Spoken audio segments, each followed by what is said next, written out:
Bonjour à tous et à toutes, j'espère que vous allez bien. Dans cette présentation, nous allons comprendre ensemble c'est quoi la blockchain. Et avant de commencer, j'aimerais bien parler avec vous de la raison qui m'a poussé à faire cette présentation, surtout sur le sujet de la blockchain. Comme vous le savez, ces dernières années, on parle toujours des crypto-monnaies.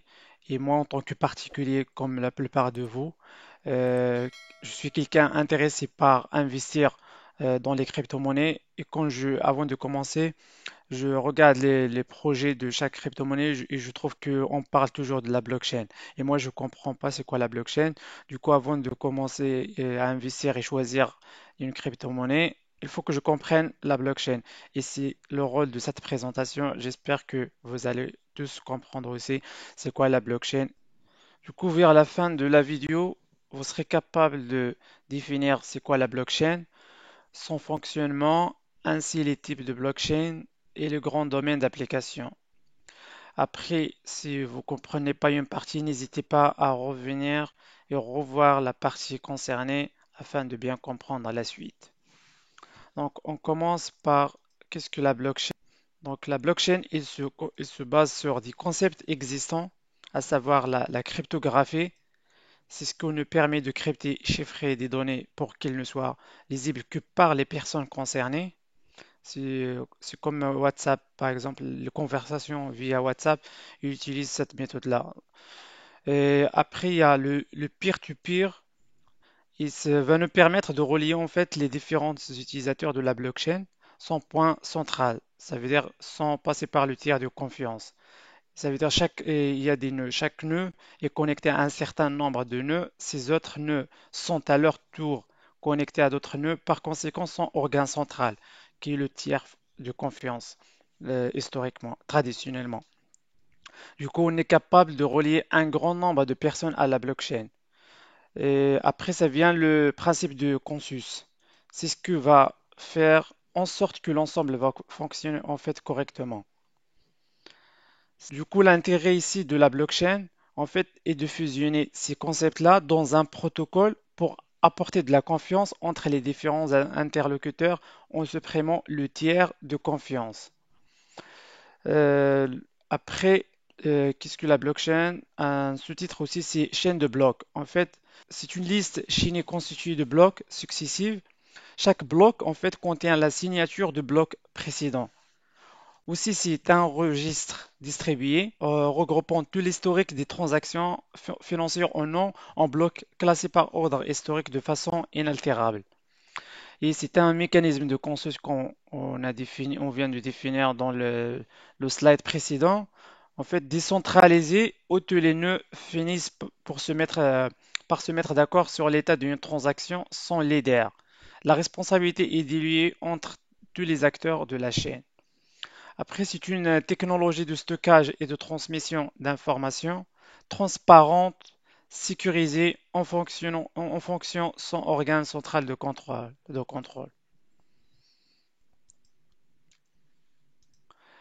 Là, on va parler de l'algorithme de consensus proof de travail, proof of work. C'est quoi proof of work? C'est le premier algorithme de consensus à avoir été créé. Il a été utilisé par le Bitcoin. Et après, c'est une partie essentielle du processus de minage. Et le minage via Proof of Work implique de nombreuses tentatives de hachage, donc plus de puissance du calcul, plus d'essais par seconde. Donc, pour valider un nouveau bloc de transaction et l'ajouter à la blockchain, les nœuds distribués du réseau doivent parvenir à un consensus et le hachage de blocs fourni par le mineur doit être une preuve de travail valide. On passe au fonctionnement de la blockchain et on commence par les clés publiques et privées, le cas de Bitcoin. Donc, comme vous voyez, les clés interviennent dans le processus de signature numérique. La clé privée, elle permet de signer, coder une transaction et la clé publique permet de vérifier publiquement la signature sans divulguer la clé privée. En fait, et les deux clés-là vont ensemble et sont liées l'une à l'autre. On donne un exemple. Si, par exemple, Alice veut signer un message Exemple, je donne 500 bitcoins à Bob, elle le passe dans une moulinette mathématique qui chiffre ce message-là à l'aide de sa clé privée. Pour le déchiffrer et donc obtenir la preuve qu'il est bien l'auteur du message, les autres personnes du réseau vont utiliser sa clé publique. Et si on arrive à déchiffrer son message à l'aide de sa clé publique, alors on sait que c'était bien elle. Après, on passe sur la méthode de hachage. Donc, le hash est un algorithme mathématique qui consiste à convertir une chaîne de caractères en une valeur inférieure de taille fixe. Le plus utilisé est le hash 256. On emprunte de 64 caractères et réversible, comme vous le voyez dans cet exemple-là. Bonjour tout le monde. Son hash est le 60 caractères qui est en bas. Donc, quelle que soit la taille d'entrée, la sortie a la même taille. Le calcul d'un hash doit être répétable. Même entrée implique toujours la même sortie. Donc, et pour une faible modification, comme ici dans cet exemple-là, au lieu de B minuscule, on le modifie en B majuscule, son hash sera différent. Ça veut dire faible modification en entrée implique la sortie doit être très différente. Non, on passe au bloc. Un bloc, déjà, il est composé de un en-tête, des données, ou data, ou transactions, qui sont des transactions, et d'un pied de page. Un bloc est signé afin d'être authentifié et la signature est calculée mathématiquement à partir de son contenu. La moindre modification du contenu d'un bloc altère sa signature de manière significative. Là, les mineurs, on passe aux mineurs. C'est quoi les mineurs? Donc, avant de valider un échange, des machines vont scanner l'ensemble de la blockchain pour valider que vous possédez bien ce que vous voulez échanger. C'est le rôle des mineurs. Et les mineurs sont des ordinateurs dotés de très fortes capacités de calcul, capables d'exploser aussi vite que possible l'ensemble des blocs précédents afin de s'assurer de la conformité d'une transaction. Ils sont là pour trouver le bon nuance qui donnera le bon hash pour le bloc suivant. Euh, une fois validé le nouveau bloc, vient s'ajouter dans la chaîne. Le cas du Bitcoin, par exemple, on va voir déjà l'activité de créer un bloc et de l'intégrer dans une blockchain est appelée minage. Donc pour le cas du Bitcoin, par exemple, pour générer de nouveau, on fait travailler les ordinateurs, ce qui répond le premier à une question, gagne le droit de créer le nouveau bloc dans la blockchain et gagne automatiquement de nouveaux Bitcoins. C'est ça le minage en fait. Et ça coûte trop de l'énergie en fait. C'est très coûteux au niveau de l'énergie. Et là, proof of work. La validation d'un bloc a un coût afin de limiter la vitesse de création des blocs et la création abusive des transactions. Les mineurs. Les mineurs sont désormais très organisés et utilisent de matériel spécifique dédié bien plus puissant. Regardez comme vous le voyez dans les captures là, des captures d'écran, des images. Les mineurs doivent trouver quel nombre, une fois haché, commence par une série de zéros. C'est ça le rôle en fait des mineurs. Et les mineurs, c'est pas des personnes, c'est des machines très puissantes au niveau de la capacité. Donc, s'il y a autant d'ordinateurs qui travaillent, c'est parce qu'ils sécurisent en fait en parallèle le système avec leurs calculs. Ils fournissent des proof of work, les preuves de travail qu'on a vu tout à l'heure. Et les calculs permettent en fait de rendre quasi impossible de falsifier l'historique de la blockchain pour faire croire que vous avez plus d'argent qu'en réalité. C'est pour ça qu'on dit que la blockchain est très sécurisée. C'est ça, donc les ordinateurs ils minent afin de résoudre un problème mathématique. Voilà. Là maintenant, on passe au type de blockchain, les différents types de blockchain existants. Et il y a une blockchain publique et une blockchain privée. Donc, c'est quoi une blockchain publique? Elle fonctionne nécessairement avec une monnaie qui sera distribuée à ceux qui sécurisent le réseau et valident les blocs de transaction. pour, par exemple, le Bitcoin et Ethereum. C'est des blockchains publiques. Et les mineurs allouent de la puissance de calcul en échange de crypto-monnaies. Il s'agit de proof of work. C'est une technique efficace, mais très coûteuse en énergie. Et pour une blockchain privée ne nécessite pas de crypto-monnaie et permet de mettre en place son propre consensus en fait de validation des blocs, son propre consensus de validation des blocs.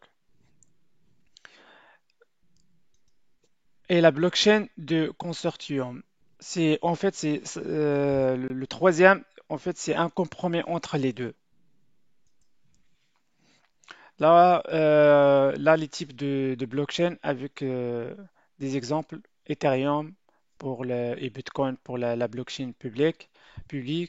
Donc, blockchain publique, les caractéristiques en fait, c'est que la lecture et écriture ouverte à tous et le consensus aussi ouvert à tous, redistribuer de la crypto-monnaie et décentralisé et partagé, frais de transaction pour les mineurs, et l'exemple ici, c'est Bitcoin et Ethereum, par exemple.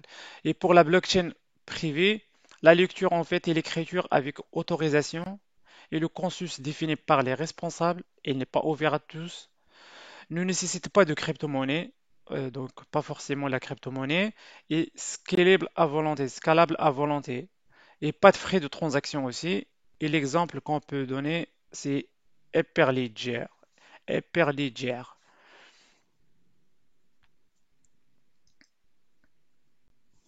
Voilà, pour ce slide-là, on va voir un petit peu un petit peu les avantages et les aperçus des utilisations de la blockchain. Par exemple, dans le domaine de l'alimentation, l'avantage en fait, la blockchain est au service de la traçabilité, par exemple, de produits. En fait, elle permet de connaître, par exemple, l'origine, le lot, le stockage, la date d'expiration du produit de manière totalement fiable. Et aussi dans la santé, les archives médicales en fait peuvent être stockées sur une blockchain. Et cela va permettre facilement un accès accessible et à jour. Et il va faciliter le travail aussi du médecin et accroître la prise en charge du patient et supprimer les temps de transfert des dossiers médicaux à chaque fois.